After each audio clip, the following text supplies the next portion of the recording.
Uno de los ejes del plan de gobierno de Daniel Noboa es trabajar en la seguridad del país. Y eso, como está la situación, no es poca cosa, Lenin. Así es, Andrea, parece ser que el principal desafío, o más que parecer, ese es sin duda el principal desafío del nuevo mandatario. Saludamos a Diego Ordóñez, ex secretario de Seguridad, quien conoce este problema desde adentro, vivió de cerca los obstáculos a los que se enfrentará el próximo gobierno. Diego, buenos días, bienvenido a Contacto Directo. Buenos días, Lenin, un gusto estar aquí. Diego, ¿cuáles son las razones por las que en el país no se terminó de hacer lo que tanto se anunció, la implementación de un sistema de seguridad, y se prefirió optar por compras aisladas de una y otra cosa? Porque en el debate público, Lenin, no se evalúa o no se discute la disyuntiva que tú acabas de plantear, entre tener un sistema de seguridad nacional y la respuesta inmediata que muchos ecuatorianos esperan, muchos periodistas y opinadores, en el sentido de que la solución está en patrulleros, en chalecos, ¿no?, que sirven, sin duda, que son importantes en la parte operativa, pero lo fundamental es en la estructuración de un sistema de seguridad nacional. ¿Y en qué se basa el sistema de seguridad nacional, Lenin? En la inteligencia. La inteligencia es la fuerza de cualquier estrategia de seguridad. Y el Ecuador, lamentablemente, a pesar de que en el pasado se gastó muchísimo dinero en equipos de espionaje, no tiene un sistema y tecnología de punta, digamos, ¿no?, actual, que le permita, pues, conocer lo fundamental. ¿Qué es lo que activa todo el circuito de violencia y corrupción? ¿Por qué es que hay gatilleros, armas y corrupción? Porque hay dinero. Y hay que seguir el curso del dinero, hay que seguir la ruta del dinero, la ruta de la economía criminal. Y eso se hace a través de inteligencia. Diego, a través de instrumentos de inteligencia. ¿Y quiénes se opusieron a la lógica y necesaria adquisición e implementación de un sistema para luchar contra estas situaciones?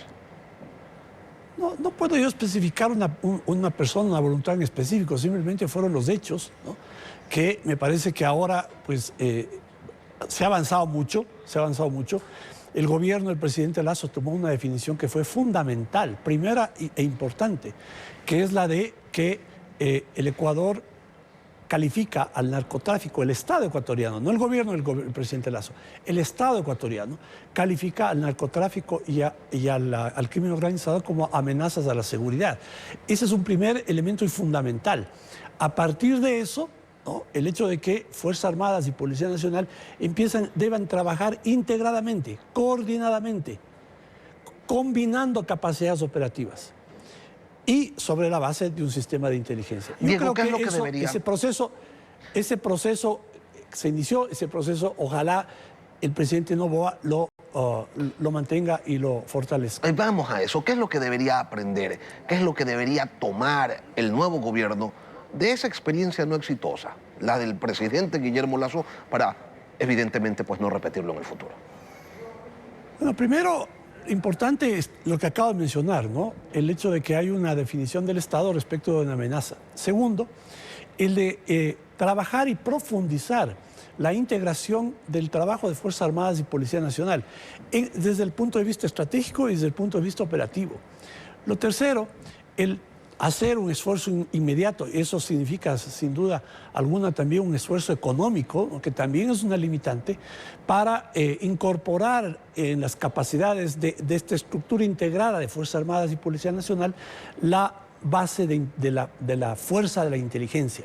Eso cuesta, ¿no?, pero el Estado tiene que hacer esa inversión. ¿Cómo se evita la tramitología? ¿Cómo se le da el verdadero carácter de urgente a los procesos de adquisiciones en un país en el que faltan tantas cosas y en el que nos hemos acostumbrado a escuchar a los funcionarios decir: es que el proceso toma tiempo, es que mire, sí, necesitamos urgentemente esto, pero va a llegar en 3, 4, 5, 6 meses? Es fundamental en esto algo que deberían parar todas las acciones del Estado en la seguridad, ¿no? Es un acuerdo político para entender cuáles son las realidades que estamos viviendo y qué es lo que el Estado, en específico un gobierno en ejercicio, ¿no? Y deberá ser el siguiente gobierno lo que un Estado necesita. Si el Estado necesita urgentemente la incorporación de todas esas capacidades, voy a poner en términos más domésticos, comprar, adquirir esta tecnología, lo que tiene que hacer es aplicando las normas que están en la ley de contratación pública del régimen especial que ampara las compras de seguridad. Pero eso implica que tanto los sectores políticos aliados o los sectores políticos opositores no levanten pues inmediatamente las olas de duda, ¿no? Las olas de cuestionar algo que es necesario hacer. Que al final del día esos cuestionamientos ¿a quién benefician?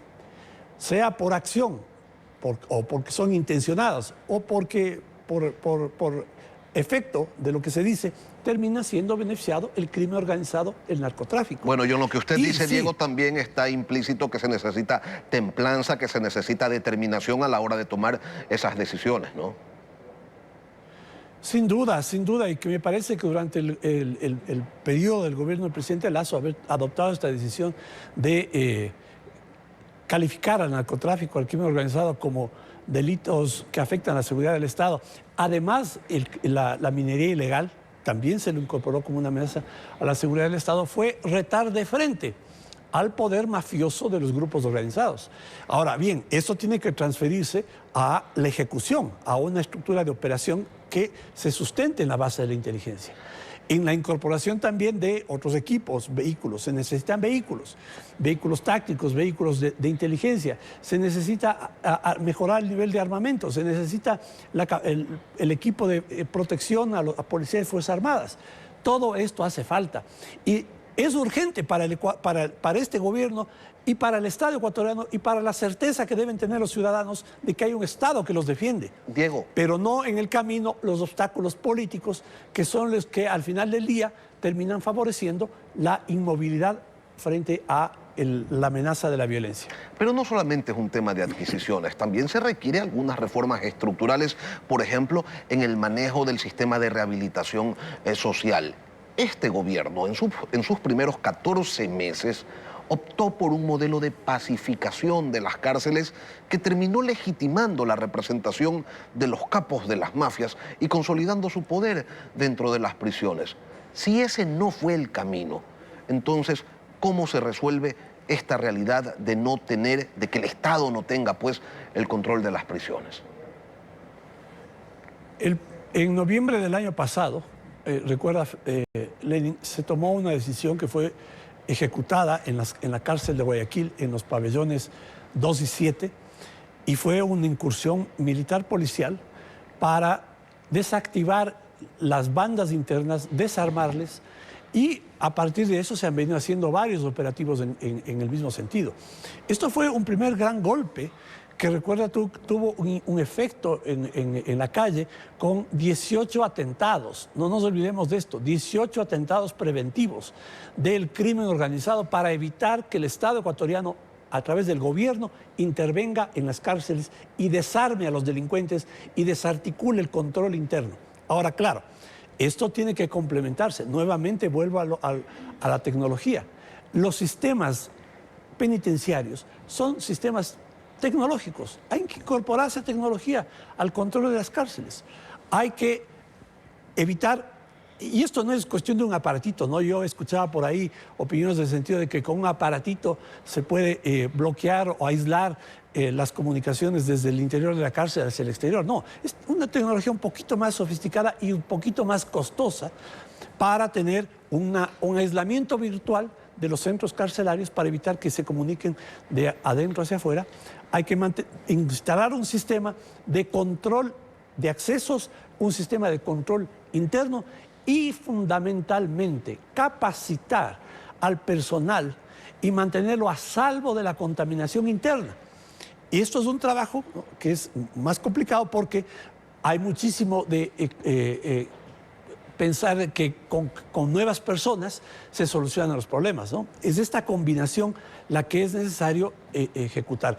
El gobierno del presidente Lasso mantuvo la estrategia de las intervenciones de lo que se llaman operaciones CAMEX en las cárceles, pero eso hay que inmediatamente complementarlo con la aplicación del sistema tecnológico. Volvemos a lo que tú preguntabas hace un momento, Lenin. Esto requiere también un régimen rápido de adquisiciones y es importante pues que no exista esta confabulación de apuntar contra estas acciones que el gobierno tiene que hacer para empezar a buscarle por ahí alguna causa para fastidiar o desestabilizarlo. Diego Ordóñez, exsecretario de Seguridad. Gracias, Diego, por acompañarnos esta mañana aquí en Contacto Directo.